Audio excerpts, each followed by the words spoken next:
Hello and welcome to my knife channel. Well, I received a couple of Rough Riders in, and the reason why this guy is in a box is because I have to tell you a little story first. And this one is also similar to that. This knife is a little doctor's knife that was for about $8. So I wasn't expecting much. And as far as like, there's a pretty good gap right there on that. And then over here, they hit the wood a little bit when they did that pin and left a dent in the wood.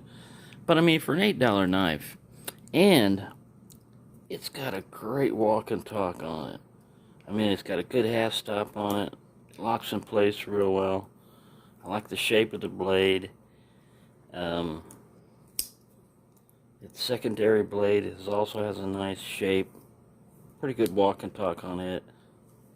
It's a little gummy there, but it clicks down pretty good. And true doctor's knife, you know, it's got it closed in the bottom here. As far as steel goes, well, it came with this package here that when you turn it around, it tells all about how to oil your spring joints and to prevent rust and keep sand and grit out of the knife, and don't use your blade as a can opener. All well and good, right? What do we want to know? We want to know what kind of steel we got. Razor sharp cutlery. Can you see that down there? That's basically our main useful information right here. Made in China. So, it's got mystery steel, which led me to think, alright, just looking at it, how can you tell whether this is stainless or carbon steel?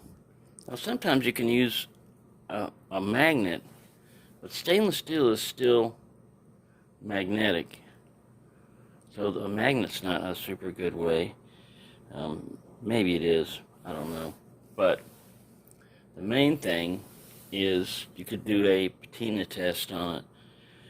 If you take this knife and you stick it in an apple and you come back overnight and you pull it out and the blade looks exactly the same, it's probably stainless steel. But if it's been browned or starting to change colors or anything like that, then it's probably carbon steel. I mean, that's the quick way.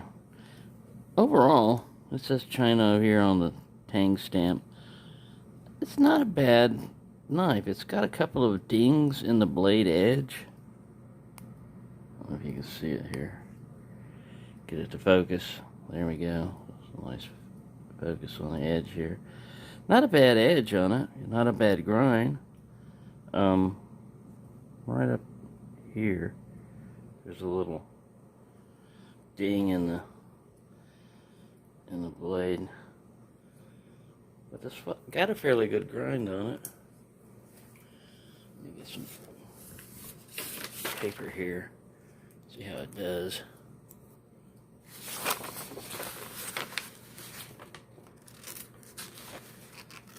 Yeah, I haven't stropped it or anything. Pretty rough. Pretty rough. I mean, when you get it going, it's alright, but it's got some rough edges on that blade. Right there. Oh, sorry, I was all zoomed in. Get back here. Yeah. Let's do that again since I zoomed in, and I'll use the little pin blade.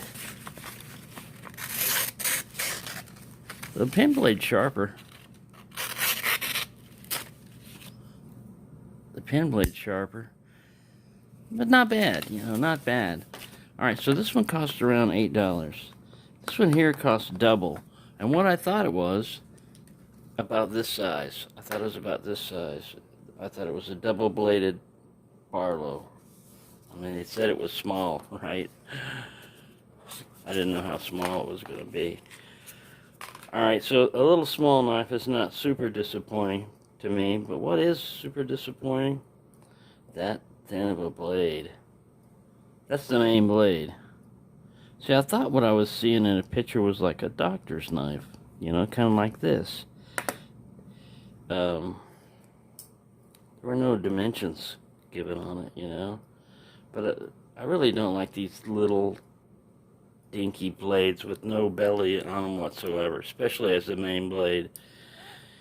I mean, I wouldn't really carry something like this in my pocket. I'd put up with something like this that's a little bit bigger. Also, this doctor's knife, this cut one here, it's just a little bit smaller.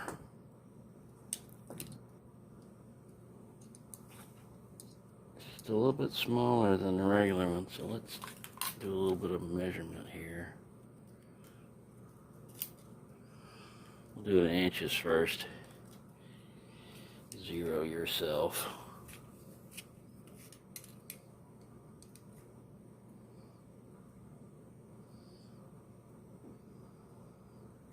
3.18. I think most of them are around like 3.25 or something like that, maybe more. 3.65. So yeah, this is a the Rough Ryder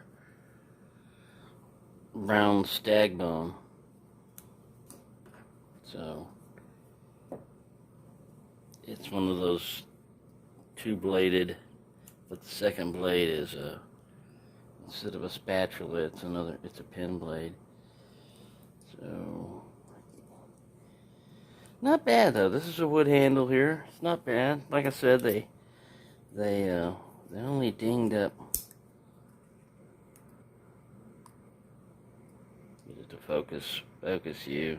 There you go. Yeah, they got that gap here. The back is nicely done, smooth. There's not a huge amount of gaps there. On this side right here, they were a little off center on the shield, but like I said, $8. And here's that little ding I was talking about. It looked like a screwdriver or something hit it. Doesn't look like a hammer did that. Focus. It wants to focus on the background. Anyway, not a bad. Of the two, I would prefer. I don't like these small knives. You know, I mean, they're just too tiny for me. Let's see what it weighs. While we're at it, we can weigh both these. We'll start off in ounces. Excuse me. All right, the big one is 1.56 ounces. And the little tiny one, 0.69.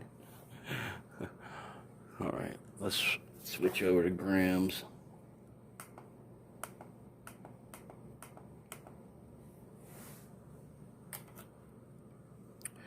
.25 grams on that one. And this guy, 19.57 grams. So, yeah, that one is a really tiny one. Unfortunately, I have another one of these in, I believe, white bone coming in this size. So, didn't really intend to collect this. I thought it was a Barlow. You know, it is a Barlow, but I mean, I thought it was a bigger Barlow, you know. Like, it looks different when it's up here. Now, the fit and finish on this one is not bad. Let me zoom it in. It's got the scales that they use there. Focus you. See, it's got a little gap in that piece there. But this is basically double the price of that other knife. Of course, this is not a doctor's knife. This end's not flat. Although it could kind of be used for one of those. It's smooth that way, but anyway, I just thought I'd show you that. I've got more knives coming in, and I do have a problem with buying knives because I'm single, and nobody to tell me you're spending too much money on knives other than me, and I don't tell myself that. But yeah, I mean, I'm not starving. I pay my bills and stuff. And I'm not rich by any stretch of the imagination. I'm living off Social Security alone, so there you go. But yeah, I just love knives. I had that little moment, you know, where I'm going, what the hell are you doing? Why are you getting so many knives? And it's like, Do you enjoy them? Do you like it? Yeah. Well, that's all you need, That's reason enough. If you like it, don't try to question why. Now, if you get to the point, where you're starving because you spend all your money on knives, well, then maybe you should see a mental therapist or something. But that's not the case here. I just enjoy knives, and I only get paid once a month, so when I get paid, I buy a bunch of knives. I pay my rent and pay my bills, and then the rest of that money is for me, for food, and I don't need to eat that much. I don't eat that much. I've got food all over the place because of the extra money they gave us for this pandemic and stuff. And yeah, I don't eat it, so. But I do have a hunger for knives. You see there, food tied into knife hunger. Anyway, thank you for watching, and have a nice day.